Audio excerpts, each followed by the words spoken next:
Ponovno ćemo vidjeti kako su nam i kakve nam vijesti donose naši kolege po hrvatskim gradovima. A Frano je za početak tu u Zagrebu na jednome rođendanu, obljetnici. Frano? Mali i vrijedan. Tako je, malo su stariji od mene. Profulao sam za nekih 6 do 7 mjeseci. Nalazim se na legendarnom, kultnom i tako dalje u svoje pridjeve Radiju 101. Danas im je 30 godina tek. Došli smo im u goste, naravno nenajavljeno kako oni najviše vole. Pa smo tu slučajno zatekli njihovog direktora programa. To je Daniel Berdejs. Dobro jutro. Dobro jutro. Daniele, pričaju ljudi da je 101 bila kultni radio koji su slušali kad se nije smjelo. Sjećamo se onog koncerta iz 1996. Malo ćemo pustiti kako je to nekad izgledalo. Osjećate li se vi dijelom kulta ili ste vi neka nova generacija?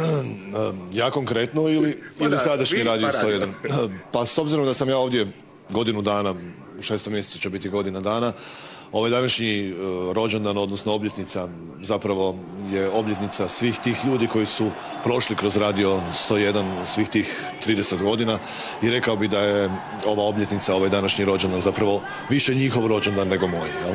Privikavate se na neke nove stvari, nekad je Radio 101 imao utjecaj koji nisu imali drugi mediji. Koliko ste sad utjecajni, dokud vas se čuje?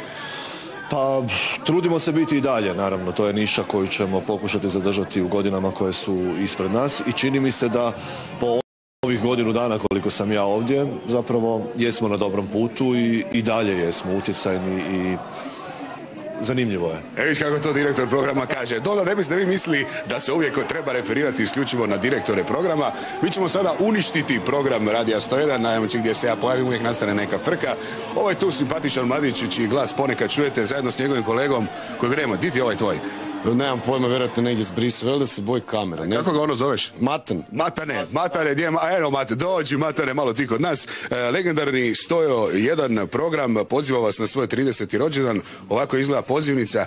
Dođi, to je taj glas. Pazite ovaj dvojac. 3 čovjeka koji će učiniti sve da Radio 101 danas zvuči ne stereo nego Dolby. Mogu li ja samo sjesti jer sam malo me ukrstilo u vratnoj kralježnici. Dobro, ajde. Odlično čustiti. Večeras ko nastupa za vaš 30. rođendan?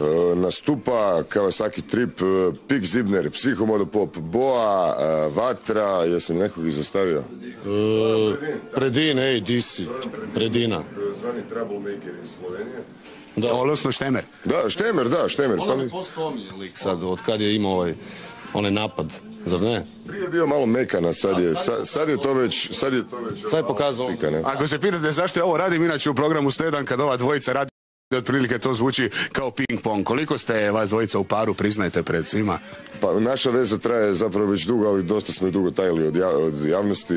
Bili smo onak inkognito prvih 5-6 godina, ali sad smo napravili coming out negdje u srpnju prošle godine. Dakle, Matan, Šamane, vaša veza lijepo traje, večeras radite ili... Bude letnih razdoblja, bilo je tu svega, trzavica naša, ali uvijek se uspijemo izvući nekako. Večeras radite ili samo slavite? Stepenice, majke mi, pao sam niz stepenice, nije Sad se vi pitate zašto je direktor očelavio na ovome programu. Nadam se da večera ćete se i vi zabavljati. Ako imate vremena, treba vam ova svečana ulaznica i pozivnica koju nisam dobio ja, nego moja kolegica koja je toliko treptala i molila me, molim te, objavi pred svima da ja dođem. Nama nek trepće, žao mi je. Žao mi je, upravo si ostala bez svoje ulaznice. Doviđenja.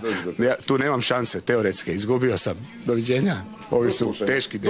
Nisi bila ti koja si treptala. Nisam ja treptala, mada moram reći da se sjećam Radija 101 i one prve godine od ovih 30 koje danas slave, kad su još bili ko piratski radio, su se vozili među zgradama i onda kad smo zapravo zaposjeli prostorije u Skucu i kad je sve to postalo jedan lijepi put ka zvijezdama. Na kraju Čestitamo svima. Malo je radija koji postaju institucije za koje se zna, ako nemaju državnu koncesiju, za koje se zna u cijeloj zemlji, a za Radio 101 se itekako znalo i zna se. A koliko dobri ljudi su tek radili, koji su danas kod Duško Čurlić, Željka Ogresta, Ljudevit Grgurić, Davor Meštrović i ja smo ti bili par subotom, dugo. Aha. Kužiš se? I onda ste odlučili i vi izaći u javnost, pa ste došli na televiziju.